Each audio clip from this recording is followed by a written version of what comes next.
பல்வேறு கோரிக்கைகளை வலியுறுத்தி மண்டலம் 2-3 நலச்சங்கம் சார்பில் ஆர்ப்பாட்டம். தாம்பரம் மாநகராட்சி மண்டலம் 2-3 பகுதிகளில் நீண்ட நாட்களாக தீர்க்கப்படாத மக்கள் பிரச்சினைகளில் உரிய நடவடிக்கை எடுத்து தீர்க்க வலியுறுத்தி மண்டலம் 2-3 குடியிருப்பு நலச்சங்கங்களின் இணைப்பு மையம் சார்பில் செயலாளர் முருகையின் தலைமையில் பொருளாளர் திருமதி அரசி முன்னிலையில் ஜமீன்ராயப்பேட்டை படவேட்டம்மன் ஆலயம் அருகில் கோரிக்கை முழக்க ஆர்ப்பாட்டம் நடந்தது. இதில் பல்வேறு நலச்சங்கங்களைச் சேர்ந்த 150க்கும் மேற்பட்டோர் கலந்து கொண்டு கோரிக்கை முழக்கங்களை எழுப்பினர். செயலாளர் முருகையின் பேசும்போது, அசினாபுரம் பேருந்து நிலையத்தில் அடிப்படை வசதிகள் செய்து தர வேண்டும், அசினாபுரம் பகுதிகளில் ஏற்படும் குறைந்த மின்னழுத்தம், மின்வெட்டு போன்றவைகளிலிருந்து மக்களை பாதுகாக்க அறிவிக்கப்பட்ட துணை மின் நிலையத்தை அமைக்க வேண்டும், ராதாநகர் சுரங்கப்பாதையிலிருந்து பொதுமக்கள் ரயில் மேடைக்கு செல்வதற்கு திட்டத்தில் உள்ளபடி படிக்கட்டுகள் அமைக்க வேண்டும், சுரங்கப்பாதையின் கிழக்கு பகுதியில் சுரங்கப்பாதைக்கு அருகிலிருந்து ரயில்வே நடைமேம்பாலம் வரை அணுகுசாலை அமைக்க வேண்டும், இருபுறமும் எக்ஸலேட்டர் அமைக்க வேண்டும், சுமார் 3 லட்சம் மக்களின் வாழ்வாதாரத்தை பாதுகாக்க 2014ஆம் ஆண்டு திட்ட அறிக்கையின்படி வைஷ்ணவா கல்லூரி ரயில்வே கேட்டில் அரசு பேருந்து சென்று வர இருவழி சுரங்கப்பாதை அமைக்க வேண்டும், ராஜேந்திர பிரசாத் சாலை, ஸ்டேஷன் சாலை, ராதாநகர் பிரதான சாலை, தர்கா சாலை ஆகியவைகளில் உள்ள ஆக்கிரமிப்புகளை அகற்றி முறையாக பராமரிக்க வேண்டும், நீர்நிலைகள், நீர் வழித்தடங்களை முறையாக பராமரிக்க ஆக்கிரமிப்புகளை அகற்ற நடவடிக்கை எடுக்க வேண்டும், அனைத்து மழைநீர் கால்வாய்களையும் மழைக்காலத்திற்கு முன்பாகவே தூர்வார ஆக்கிரமிப்புகளை அகற்ற கால்வாய்கள் இல்லாத பகுதிகளில் கால்வாய்களை அமைக்க நடவடிக்கை எடுக்க வேண்டும், பொதுமக்கள் கொடுக்கும் எழுத்துப்பூர்வ கடிதங்களுக்கு 2006ஆம் ஆண்டு அரசு ஆணையை பின்பற்றி எழுத்துப்பூர்வமாக பதில் தர வேண்டும், குடிநீர் கட்டணமும் முன்வைப்பு தொகை போன்றவற்றில் உள்ள குளறுபடிகளை சரி செய்ய நடவடிக்கை எடுக்க வேண்டும், அரசின் வழிகாட்டுதல்களை பின்பற்றி தரமான சாலைகள் அமைக்க நடவடிக்கை எடுக்க வேண்டும், பட்டா வழங்குவதில் உள்ள குளறுபடிகள் சரி செய்யப்பட வேண்டும் போன்ற கோரிக்கைகளை வலியுறுத்தி பேசினார். இந்த கூட்டத்தில் சிட்லப்பாக்கம் கூட்டமைப்பின் தலைவர் விஸ்வநாதன், அறப்போர் இயக்கத்தைச் சேர்ந்த டேவிட் மனோகர் ஆகியோர் கலந்து கொண்டனர். கோரிக்கைகள் நிறைவேறவில்லை எனில் மேலும் இதுபோன்ற முயற்சிகள் தொடரும் என்று முருகையன் தெரிவித்தார். திருத்தணி நகரை சேர்ந்த அமுதா பேசும்போது, அந்த பகுதியில் 8 அடி வடிகால் கால்வாய் உள்ளது. அந்த கால்வாயை 2 நபர்கள் ஆக்கிரமித்து கட்டிடம் கட்டியுள்ளனர். இதில் 2 அடி மட்டுமே வடிகாலாக உள்ளது. அந்த குறிப்பிட்ட இடத்தில் மட்டும். மேலும் மாநகராட்சி ஒப்பந்ததாரரால் அங்கு கான்கிரீட் கால்வாய்கள் கட்டும் பொழுது அவர்களும் 2 அடி கால்வாய் மட்டுமே கட்டியுள்ளனர். இதனால் மற்ற இடங்களில் மீதமுள்ள 6 அடி கால்வாயை மற்றவர்கள் ஆக்கிரமிப்பு செய்வதற்கு ஏதுவாக உள்ளது என்று தெரிவித்தார். ரயில்வே கேட்ட காரணம் காட்டி அது முதல்ல நம்ம 2004லேருந்து அரசு பேருந்து சென்று போகிற மாதிரி எங்களுக்கு சபையை வேணும் அப்படின்னு சொல்லி நம்ம சொன்னதன் பேரில் 2014ஆம் ஆண்டு 60 கோடி ரூபாய் செலவில் அங்கே ஒரு அரசு பேருந்து சென்று வரும் வகையில் ஒரு சுரங்கப்பாதை அமைப்பதற்கு திட்டம் தீட்டப்பட்டது. இன்று வரையில் அது நடைமுறைக்கு வரல. அது குறித்து ஒரு பாம்லெட் கூட நாங்கள் எல்லோரும் கொடுத்துருக்கோம். அதை படிச்சிங்கன்னா ஃபுல் கேஸ் தெரியும். அது அதே மாதிரி ராதாநகர் சுரங்கப்பாதை 2009ஆம் ஆண்டு திட்டப்பட்டு 2011ஆம் ஆண்டு சுரங்கப்பாதை மட்டும் முடிக்கப்பட்டு அப்ரோச் ரோடு இந்த பக்கம் ஈஸ்டர்ன் அந்த 2 பக்கத்துலேயும் அப்ரோச் ரோடு இப்போ தான் முடிக்கப்பட்டு போன ஜனவரியில் திறந்துருக்காங்க. அதில் எல்லா சுரங்கப்பாதையிலும் இருக்கிற மாதிரி சுரங்கப்பாதையிலிருந்து பொதுமக்கள் ரயில் நடைமேடைக்கு செல்வதற்கு படிக்கட்டுகள் அமைப்பதற்கு அந்த திட்டத்திலே வழி இருக்கிறது. தனியாக இடமோ தனியாக ஒரு அமௌண்ட்டோ தேவையில்லாத நேரத்தில் அதை அமைப்பதற்கு என்ன காரணம் என்று தெரியவில்லை. இன்னும் அமைக்கப்படவில்லை. நாங்களும் தொடர்ந்து போராடி வந்தோம். வேறு வழி இல்லாதல். அதுக்கப்புறம் ரயில்வே ஜிஎம்ஐ மீட் பண்ணோம், டிஆர்எம்ஐ மீட் பண்ணோம், கடிதம் கொடுத்தோம், பதில் இல்லை. ஆர்டிஐ ஃபைல் பண்ணோம், அதுக்கும் பதில் இல்லை. இப்போ நாங்கள் ஹைகோர்ட்டில் இணைப்பு மையம் சார்பில் அந்த கேஸு ஃபைல் பண்ணி ஒரு ஆர்டர் வாங்கியிருக்கோம். ஆர்டர் 6 வாரத்துக்குள்ளே இந்த ரெப்ரசன்டேஷனை கன்சிடர் பண்ணு சொல்லி ஒரு ஆர்டர் போட்டிருக்கிறாங்க.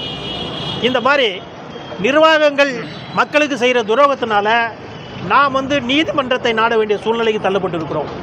இந்த மாதிரி மோசமான நிர்வாகங்கள் இப்போ மட்டும் இல்லை, தொடர்ந்து கிட்டத்தட்ட இந்த நிலையை நான் சொல்கிறது எல்லாமே ஒரு 15 வருஷம் நிலைப்பாடு. அப்படி அதே போல் அஸ்னாபுரம் பேருந்து நிலையத்தை 2004ஆம் ஆண்டு அந்த இருக்கின்ற பகுதியிலிருந்து வேறு இடத்துக்கு மாற்றுவதற்கு முயற்சிகள் மேற்கொள்ளப்படுது.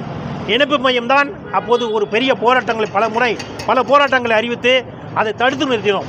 அதன் காரணமாக இன்று 60 லட்சம் ரூபாய் செலவிலே அங்கே ஒரு பேருந்து நிலையம் அமைக்கப்பட்டுள்ளது. ஆனால் அந்த பேருந்து நிலையத்தில் பல பெண்கள், ஆயிரக்கணக்கான மக்கள் பயணிக்கிறார்கள். அங்கே ஒரு அடிப்படை வசதி எதுவுமே கிடையாது. ஒரு பாத்ரூம் வசதி கிடையாது. அங்குள்ள ஸ்டாஃப் உட்கார்றது இடம் கிடையாது. இந்த மாதிரி ஒரு மோசமான சூழ்நிலை. அதையும் நாம் இப்போ தொடர்ந்து வலியுறுத்தி விடுறோம். அதே போல் அஸ்னாபுரம் பகுதியில் வோல்டேஜ் டாப்பு, ஹை வோல்டேஜ், இந்த மாதிரி மின்வெட்டு, இப்படிலாம் பல பிரச்சனைகள் இருக்குது. இதை நம்ம எடுத்து கூறினது அடிப்படையில் சென்ற வருடம் அசம்பிளிலேயே போன சட்டமன்ற உறுப்பினர் இந்த இஷ்யூவை எழுப்பி அங்கே வந்து சப்ஸ்டேஷன் போடுவதற்கு, துணை மின்கள் அமைப்பதற்கு ஒத்துக்கொள்ளப்பட்டு பணிகள் ஆரம்பிக்கப்பட்டது. ஆனால் ஏனோ தெரியவில்லை, அது நிற்கிறது. அந்த பணியை தொடர்ந்து செயல்பட வேண்டும். அஸ்னாபுரம் பேருந்து நிலையத்தில் MIT கேட் வரையில் போறையில் ராஜேந்திர பிரசாத் சாலை மிகவும் குறுகி விட்டது பல்வேறு ஆக்கிரமிப்புகளால். அங்கே வந்து ஒரு கல்லூரி மாணவியும் ஒரு பெரியவரும் பஸ்ஸில் அடிபட்டு இறந்து போனார்கள். இதுக்கு பிறகும் கூட நெடுஞ்சாலைத்துறை நாம் பல முறை சொல்லியும் கூட அந்த சாலையில் உள்ள ஆக்கிரமிப்புகளை அகற்றுவதற்கு எந்த நடவடிக்கை எடுக்கப்படவில்லை. அதே போல் ஸ்டேஷன் ரோடு 1971ஆம் ஆண்டு MIT நிர்வாகத்தில் இருந்து ஒரு 5000 ரூபாய்க்கு அந்த சாலை அமைப்பதற்கு அந்த இடம் வாங்கப்பட்டது. அந்த அப்போது இருந்த நிர்வாகம், நகராட்சி நிர்வாகம் வந்து அங்கே வந்து சின்ன சின்ன கடைகளை கட்டி வியாபார நோக்கோடு கடைகள் கட்டி விட்டார்கள். அப்போது ஜனங்கள் மூவ்மெண்ட்டு குறைவாக இருந்திருக்கலாம், அது கூட சரியாக கூட இருந்திருக்கலாம். ஆனால் இப்போது அந்த ஸ்டேஷன் சாலையில் ஒரு பைக் போனால் ஒரு ஆள் விளங்க முடியல, அந்த அளவுக்கு மோசமாக இருக்கிறது. ஜனங்கள் மூவ்மெண்ட் அதிகமாக இருக்கிறது. ஆகவே அந்த கடைகளை எடுத்துவிட்டு அந்த சாலையை அகலப்படுத்தி மக்கள் போக்குவரத்துக்கு சரி செய்ய வேண்டும். அதே போல் ராதாநகர் பிரதான சாலையை நீங்கள் பார்த்தீங்கன்னா தெரியும், 2 பக்கமும் வண்டி தள்ளுவண்டி கடைகளும் ஆக்கிரமிப்புகள் இருக்கிறது. அதே போல் பல்லாவரத்தில் வைத்தியலிங்கம் சாலை, அங்கேயும் பார்த்தீங்கன்னா அந்த தர்கா ரோடு வரைக்கும் பார்த்தீங்கன்னு சொன்னால் 2 பக்கமும் ஆக்கிரமிப்புகள், சாலை குறுகியாக இருக்குது. ஆக இதை மாதிரி சாலையில் ஆக்கிரமிப்புகளை தாம்பரம் மாநகராட்சியும் நெடுஞ்சாலைத்துறையும் எடுக்க வேண்டும். மக்கள் பயன்பாட்டிற்கு அதை உட்படுத்தப்பட வேண்டும். அதே மாதிரி சில பகுதியில் மழைநீர் கால்வாய் கிடையாது, அந்த மழைநீர் கால்வாய்களை அமைக்க வேண்டும். பொதுமக்கள் ஒவ்வொரு மழைக்கும் மிகவும் பாதிக்கப்படுகிறார்கள். அதை தாம்பரம் மாநகராட்சியில் மிகவும் விவரமாக நாங்கள் எடுத்து சொல்லியிருக்கிறோம். இதுவரையில் அதுக்கான நடவடிக்கைகள் எடுக்கப்படவில்லை. சாலைகள் சில இடங்களில் லிங்க் சாலை, குறிப்பாக பார்த்தீங்கன்னு சொன்னால் சரஸ்வதி நகர், அதே மாதிரி கண்ணம்மாள் நகர், இந்த பகுதியில் பார்த்தீங்கன்னா இன்னும் சாலையே கிடையாது, கிராமத்தோட மோசமாக இருக்குது. அதே மாதிரி அந்த பழைய பல்லாவரம் பகுதியில் அம்பன் நகர், இந்த மாதிரி பகுதிகளிலும் சாலைகள் கிடையாது. இந்த சாலைகளை அமைப்பதற்கு மாநகராட்சி நிர்வாகம் நடவடிக்கை எடுக்க வேண்டும். ஆக இந்த மாதிரி கோரிக்கைகளை, மக்கள் கோரிக்கைகளை தீர்ப்பதற்காகத்தான் நாங்கள் தொடர்ந்து இந்த முயற்சிகளை நாங்கள் எடுத்து வருகிறோம். இன்னும் முயற்சிகளை மேற்கொள்வோம், பல்வேறு முயற்சிகளை மேற்கொள்வோம் என்பதை தெரிவித்துக் கொள்கிறோம். அதே போல் தாலுகா அலுவலர் ரெவன்யூ டிபார்ட்மெண்ட்டை பொறுத்தவரையில் ஆன்லைன் பட்டாவில் நிறைய பிரச்சனைகள் இருக்குது, பல ஏரியாக்களில் பிரச்சனைகள் இருக்குது.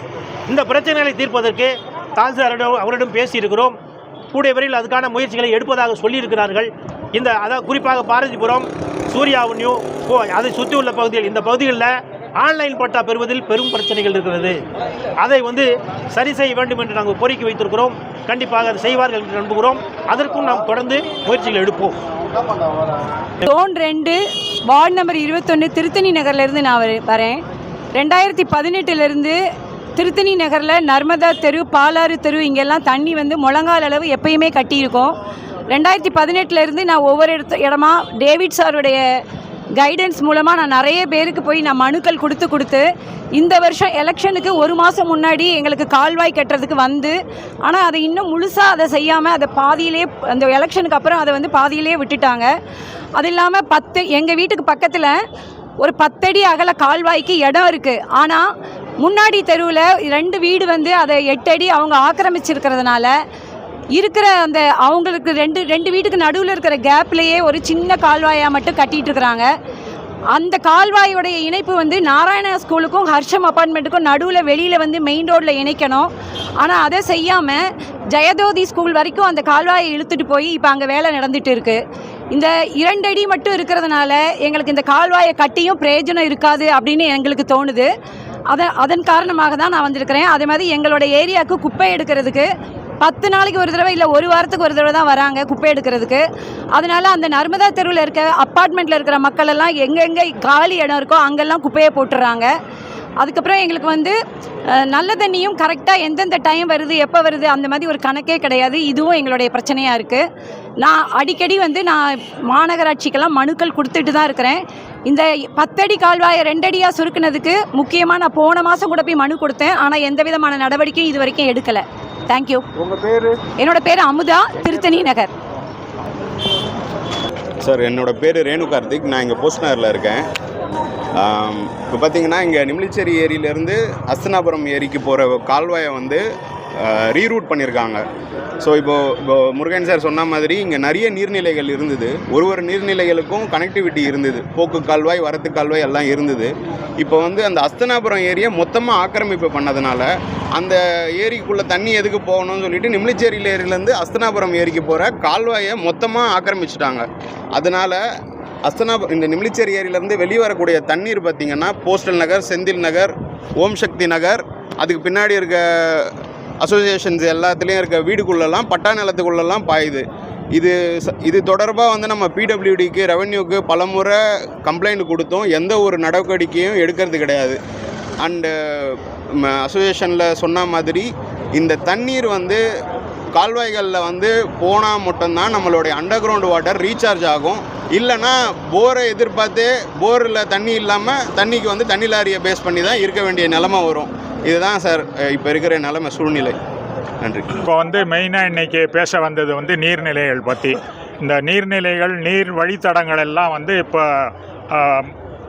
நிறைய வீடுகள் வந்ததுனால எல்லாம் ஆக்கிரமிக்கப்பட்டு இன்றைக்கி மக்கள் மழை காலத்தில் வெள்ளத்தில் சூழ்ந்திருக்கும் நிலை ஏற்பட்டுள்ளது. இதுக்கு முக்கிய காரணம் வந்து இந்த நீர் வழித்தடங்கள்லாம் ஆக்கிரமிக்கப்பட்டுள்ளது.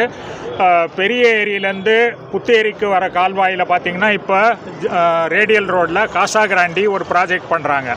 காசாகிராண்டி அந்த அவங்க இடத்து உள்ளே போகிற வாய்க்காலை வந்து மண் போட்டு மூடிட்டாங்க. இன்னொரு பக்கம் இந்த பக்கம் பார்த்திங்கன்னா புத்தேரியில் நிறைய ஆக்கிரமிப்பு இருக்குது அப்படின்னு சொல்லி தேசிய பசுமை தீர்ப்பாயம் தென்மண்டலம் 2022 ஒரு உத்தரவு போட்டுது. இன்றைக்கு வரைக்கும் தாம்பரம் மாநகராட்சியோ மாவட்ட நிர்வாகமோ அந்த உத்தரவை மதிக்கலை. இப்போ கண்டெம்ட் கேஸ் நடந்துகிட்ருக்கு. கண்டெம்ட் கேஸ் நடந்துகிட்டு இருக்கும்போது அது என்ஜிடி ஆர்டர் எதையும் மதிக்காமல் தாம்பரம் மாநகராட்சி புத்தேரியில் நாங்கள் வந்து புனரமைக்கிறோம், சீரமைக்கிறோம்னு சொல்லி வேலை நடந்துகிட்ருக்கு. இன்னொரு பக்கம் புத்தேரியிலிருந்து போகிற நீர் வழித்தடம், கீழ்கட்டளைக்கு போகிற நீர் வழித்தடம் வந்து பெரிய அளவில் ஆக்கிரமிக்கப்படுது. ப்ரெஸ்டீஜ் வெஞ்சர்ஸ், ப்ரெஸ்டீஜ் பல்லவா கார்டன்ஸ்னு ஒரு ப்ராஜெக்ட் நடக்குது, 22 ஏக்கர். அவங்க என்ன பண்ணுறாங்கன்னா இந்த நீர் வழித்தடத்தை ஃபுல்லாக மண் போட்டு மூடி அவங்க ரீரூட்டுன்னு வேறு ஒரு பக்கம் எடுத்துகிட்டு போகிறாங்க அதை கால்வாய் கட்டி.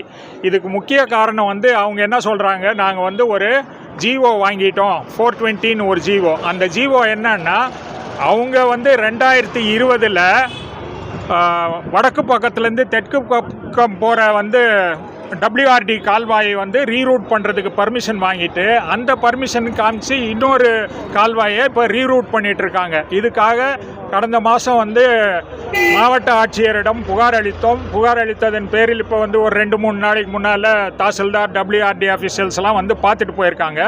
ஆனால் அதுதான் இன்றைக்கி முக்கியமான காரணம். இந்த ப்ரெஸ்டீஜ் ப்ராஜெக்ட் வந்ததுனால இந்த பக்கம் குறிஞ்சி நகர் எக்ஸ்டென்ஷன், செந்தில் நகர் எக்ஸ்டென்ஷனில் ஒரு 10 தெரு வந்து இவங்க காம்பவுண்ட் வாலில் போய் முட்டு சந்து மாதிரி ஆயிடுச்சு. அங்கேருந்து தண்ணி வந்து வெளியில் போகிறதுக்கு வழி இல்லை. இதை வந்து அரசு, மாவட்ட நிர்வாகம் உடனடியாக போர்க்கால அடிப்படையில், ஏன்னா இந்த வர மான்சூனுக்கு முன்னால் இதை சரி பண்ணணும்னு கேட்டுக்கொள்கிறோம். என்னுடைய பெயர் MS Natarajan. Alsa green park அப்பார்ட்மெண்ட்டுடைய செக்ரட்டரி. அங்கே 122 வீடு இருக்குது. அங்கே முனிசிபாலிட்டி, இந்த நம்ம கார்பரேஷன்லேருந்து எந்த விதமான தண்ணி சப்ளையும் கிடையாது. நாங்கள் மாதம் 1,60,000 ரூபா கொடுத்து தண்ணி விலைக்கு வாங்குகிறோம். அதே மாதிரி பாலாறு தண்ணியும் எப்போயாவது ஒரு அரை மணி நேரம் தான் வருது. 122 வீட்டுக்கும் அது பத்தலை. ரெண்டாவது, அது கால்வாயை முன்னாடி போகிற அந்த மழைநீர் கால்வாயில் பக்கத்தில் சாக்கடையை கழிச்சு விட்றாங்க. அதை நகராட்சி கமிஷனர்கிட்ட போய் சொல்லியும் அதை சரி பண்ணலை. அப்புறம் முருகன் சார் தான் அதை நேரம் மெசேஜ் போட்டு அதை சரி பண்ணாங்க. இந்த மாதிரி இதெல்லாம் அந்த குறைகளை தீர்க்கணும். தேங்க்யூ. தலைவர் முருகன் சார் சொன்ன மாதிரியும் டேவிட் சார் சொன்ன மாதிரியும் இந்த ஏரியா ஃபுல்லாக நீர்நிலைகள் அவ்வளோ மோசமாக பாதிக்கப்பட்டிருக்கு சார். அதனால் சுகாதார கேடு ஆகுது. அந்த ஏரிகளுக்கு வரக்கூடிய உள்ளே வர வாக்கியா பாதையும் வெளியில் போகிற வாக்கியா பாதையும் அவ்வளோ அருமையாக இது பண்ணி ஒன்றுக்கு ஒன்று ஓவர்ஃப்ளோ ஆச்சுன்னா அடுத்ததுக்கு போகிற மாதிரி ஒரு அருமையான முன்னோர்கள் பண்ண திட்டங்கள் அனைத்தும் காற்றில் விடப்பட்டது சார். இந்த இடம் பார்த்தீங்கன்னா இப்போ எங்களுக்கு ஒரு 22 ஏக்கர் வந்து இங்கே சிவன் குளம் இதுதான். இதுலேருந்து பார்த்தீங்கன்னா ஒரு 14 தெரு சார் இந்த மொத்த ஏரியா. இவங்க 22 ஏக்கர்னா எங்களோட 40 ஏக்கருக்கு யார் பொறுப்பு? 40 ஏக்கரோட அனைத்து தெருக்களையும் முட்டு சந்துகளாக்கி 14லேருந்து 15 தெருக்கு இது வந்து கிழக்கு சார், இது மேற்கு, வடக்கு, தெற்கு. தெற்குலேருந்து போகக்கூடிய தண்ணி பாதைகள் அனைத்துமே இந்த மேப்பில் பார்த்தீங்கன்னா, ஸ்கெட்சில் பார்த்தீங்கன்னா, இது வந்து யூடிஆர், பிஃபோர் யூடிஆரும் எடுத்திருக்கு, ஆஃப்டர் யூடிஆரும் எடுத்திருக்கு. எங்கேருந்து எங்கே தண்ணி போகுது பாருங்கள். தாங்கல்லேருந்து ஓவர்ஃப்ளோ ஆனால் அது அப்படியே மேலே ஏறி ஜமீன் பல்லாவரம் போய் கீழக்கட்டில் ஏரிகளுக்கு போகக்கூடிய பாதைகளை ஒரு 15 தெரு முட்டு சந்தாக்கி இந்த சைட்லேருந்து வர வேண்டிய 40 ஏக்கர் தண்ணியும் தடுத்து அது எல்லாத்தையும் எங்களை குரோம்பேட்லேயே முடிச்சுரு பார்க்கலாம் சார். இது கரெக்டாக 15 மழை மாதிரி இன்னொன்று வந்ததுன்னா ஏன் இவ்வளோ வருஷமாக தெரியலன்னா, ப்ரெஸ்டீஜ் வந்து அப்போ கட்டலை. எல்லா தெருக்களிலையும் துளைகள் இட்டு எல்லா தண்ணியும் மியூச்சுவலாக அவங்களும் சரி நம்மளும் சரி எங்களை தடுக்கலை.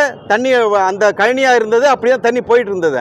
ஆனால் இன்றைக்கி இப்போ ஒரு 2 வருடங்களாக கட்ட ஆரம்பித்ததுக்கப்புறம் முழுமையாக அடைக்கப்பட்டு அந்த தண்ணி ஏதோ லேசாக கசிஞ்சு போகிறது தான் இருக்குது. மீதி எதுவுமே போகாதனால அது கண்டிப்பாக முடிச்சூராக மாறுறதுக்கு இங்கேருந்து நம்ம முடிச்சூர் வரதராஜபுரம் போக வேண்டியதில்லை, இங்கே குரோம்பேட்டிலே பார்க்கலாம். அதே மாதிரி வட்டாட்சியர் அலுவலகம் பக்கத்திலே இருக்குது, கூப்பிடும் தூரத்தில். அங்கேயே போட்டு வச்சு தான் 16 மழையும் 17 மழையும் கடந்தோம். அந்த போட்டு யூஸ் பண்ணலை, கூடிய விரைவில் யூஸ் பண்ணுவோம். அதே மாதிரி இன்னொன்று என்னென்னா சார், சிவங்கோயில்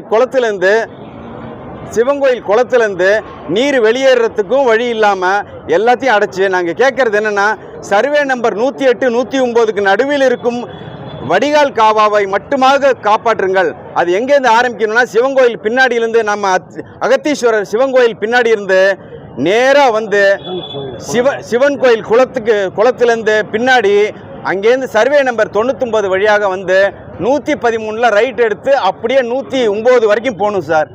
அது வந்து பன்னாள் ஊழிய முடிச்சூர் ஆவறதை யாராலையும் தடுக்க முடியாது. அதில் இன்னொரு பெரிய டிராபேக் என்னென்னா, நகராட்சி சைட்லேருந்து இருக்கிற ரோடுக்கு தான் அவங்க ட்ரைனேஜ் போடுறாங்க. அது எல்லாமே வாட்டம் ரிவர்ஸாக இருக்குது. இவன் காம்பவுண்ட் வால் எடுத்ததுனால எல்லாமே காம்பவுண்ட் வாலில் போக வழி இல்லாமல் எல்லா ட்ரைனேஜ் பாயிண்ட்டும் அங்கே இருக்கிற பாயிண்ட் எல்லாருமே 2 மாதத்துக்கு 3 மாதத்துக்கு ஒரு தடவை பார்த்தீங்கன்னா எல்லோரும் ட்ரைனேஜ் வாடுற மாதிரி இருக்குது. அதை விட வேடிக்கை என்னென்னா, ஊர் உலகத்தண்ணியே தெருக்குள்ளே வந்து நம்ம ஒரு தடவை அள்ளலாம், 2 தடவை அள்ளலாம் தனியார் வீடு. ஒரு 1/2 கிரவுண்டு வச்சுருக்கிறவங்க, 3/4 கிரவுண்டு வச்சுருக்கிறவங்க என்ன பண்ண முடியும்? மாதம் 2000 ரூபா, 3000, 4000 இந்த ட்ரைனேஜ் அள்ளுறதுக்கு, அதுவும் ஊர் ட்ரைனேஜ் அள்ளுறதுக்கு நம்ம நகராட்சி இல்லை சார். அதனால் 2 நிர்வாகமும், வட்டாட்சியர் நிர்வாகமும் கால்வாயை உறுதி பண்ணணும். நம்ம இதில் கமிஷனர் சார் வந்து இந்த யூஜிடியை ரீலே பண்ணி எங்கெங்கே பாயிண்ட்டு, ஒன்றும் பெரிய விஷயம் இல்லை சார், ஒரு 4-5 பாயிண்ட்டு தான் பாட்டில் நெக் இருக்குது. அதை மட்டும் கிளியர் பண்ணாங்கன்னா ஒரு 2000 குடும்பம் கண்டிப்பாக ஒரு டீசெண்டான லைஃப் வாழலாம் சார். Thank you sir. இந்த மாதிரி நான் இங்கிலீஷ் எலக்ட்ரிக் நகர்ன்ற ஒரு காலனிலேருந்து வரேன். எங்கள் இதில் வந்து 600 மனை இருக்குது. டேவிட் மனோகர் சார் சொன்ன மாதிரி ப்ரெஸ்டீஜ்லேருந்து அடுத்த லே அவுட்டில் நாங்கள் வரோம். ஆனால் இது என்ன பிரச்சனைனாக்கா, இங்கே வந்து என்சிசி ஐவி டவர்ஸ்னு ஒரு இது போட்டிருக்காங்க. அவங்க பின்னாடி இருக்கிற இடத்தெல்லாம் வந்து மூடிட்டாங்க, காம்பவுண்ட் வால் போட்டுட்டு. அதுக்கு அடுத்தது பிரிகேட் இருக்குது, அவங்க வந்து நல்லபடி கல்வெட் கட்டி விட்டுருக்காங்க. பட் அதுக்கு எந்த யூஸும் இல்லை. இங்கே தண்ணி போனால் தான் அங்கே போகும். அதுக்கப்புறமும் அக்னி ப்ராப்பர்ட்டிஸ்னு ஒன்று இருக்குது, அங்கேயும் மூடியிருக்காங்க. அதை தாண்டி சர்ச் இருக்குது, சர்ச்சை தாண்டி தான் கீழ்கட்டில் ஏறி இருக்குது. ஸோ இதுக்கு நடுவில் இருக்கிற தடுப்பை எல்லாத்தையும் ரிமூவ் பண்ணால் தான் ப்ரெஸ்டீஜ்லேருந்து வர வாட்டர் கீழ்கட்டில் போய் சேர ஸ்கோப் இருக்குது. இதில் 2வது முக்கியமானது, இந்த தண்ணின்றது மழை தண்ணி, நல்ல தண்ணி தான் இது வழியாக போனால் நல்லது. இதில் போகிறது ட்ரைனேஜாக கூட இருக்கலாம். அதையும் தடுத்தாங்கன்னா ரொம்ப நல்லாயிருக்கும். தேங்க்யூ. சீனிவாசன் செக்ரட்டரி. பல முருகன் சார் மூலிமா, இணைப்பு மூலிமா எவ்வளோ போராட்டம் நடத்தணும். ஆனால் எங்களுக்கு மழைநீர் கால்வாய் மெயினாக தேவை. அவர் சொன்ன மாதிரி இப்போ போராட்டமே நம்ம நடக்குது மழைநீர் கால்வாய்க்காக தான். இந்த கால்வாய் வந்து சரணாசலத்துக்கு பின்னால் நடைசலம் ஆரம்பித்து சூரியாவிலும் சென்னை நகர் அப்படி நேராக போயிட்டு கீழ்கட்டில் சேரணும். ஆனால் எங்களுக்கு எந்த வழி வகையும் செய்யலை. ஆனால் முன்னாடி ஒரு 2 மாதம் முன்னாடி சட்டமன்ற உறுப்பினர் இருந்தால் அவர் வந்து காவாக்கு பூஜை போட்டார், எல்லாமே பண்ணார், கான்ட்ராக்ட் கூட்டினார். நாளைக்கு பள்ளம் எடுத்தினாங்க, 2 வாட்டி வந்தாங்க, 3 வாட்டி வந்தாங்க, அடுத்த வாட்டி பள்ளம் எடுக்கல, காவா எடுக்கலை. ஆனால் அது அந்த அவல்நிலை இருந்தால் எங்களுக்கு உண்மையில் இன்றைக்கி வந்து பாருங்கள், இப்போ வந்து பார்த்திங்கன்னா தெரியும், அந்த மழை நீர் நிற்கும். இன்றைக்கி அதில் போகிறதுக்கு வழி கிடையாது, எல்லாத்தையும் அடைச்சிட்டாங்க. இதை வந்து நிர்வாகம் சீர் செய்து தரணும். அதேமாதிரி தாசில்தார் ஆஃபீஸில் பட்டா பிரச்சனை, ஆன்லைன் பட்டா. இது வந்து எங்கள் தொகுதியில் வந்து 100 வீடு இருக்குன்னா 30 வீடு வாங்கியிருக்காங்க. எப்படி வாங்கினான்னு கேட்டால் தெரியாது. நாங்கள் எவ்வளோ போராட்டம் பண்ணி பார்த்தோம். எவ்வளோ போராட்டம் பண்ணி பார்த்தாலும் ஒரே 2 வருஷமாக இதோ நிற்கிறீங்க. அங்கே இருக்க அதிகாரிங்க மனசை வச்சு எங்களை சர்வே பண்ணி சரியான தீர்வு தரணும் கேட்டுக்கொள்கிறேன். வாழ்க வாழ்க வாழ்கவே, வாழ்க வாழ்க வாழ்கவே, இணைப்பு மையம் வாழ்கவே, இணைப்பு மையம் வாழ்கவே, வாழ்க வாழ்க வாழ்கவே, நலச்சங்கங்கள் வாழ்கவே, நலச்சங்கங்கள் வாழ்கவே, இணைப்பு மைய ஒற்றுமை, இணைப்பு மைய ஒற்றுமை ஓங்குக ஓங்குக ஓங்குக, நலச்சங்கங்களின் ஒற்றுமை, நலச்சங்கங்களின் ஒற்றுமை ஓங்குக ஓங்குக. இது போன்ற உள்ளூர் செய்திகள், மாநில செய்திகள் மற்றும் பயனுள்ள தகவல்களை உடனுக்குடன் தெரிந்து கொள்ள GST ஆன்லைன் மீடியாவை இலவசமாக சப்ஸ்கிரைப் செய்து கொள்ளுங்கள்.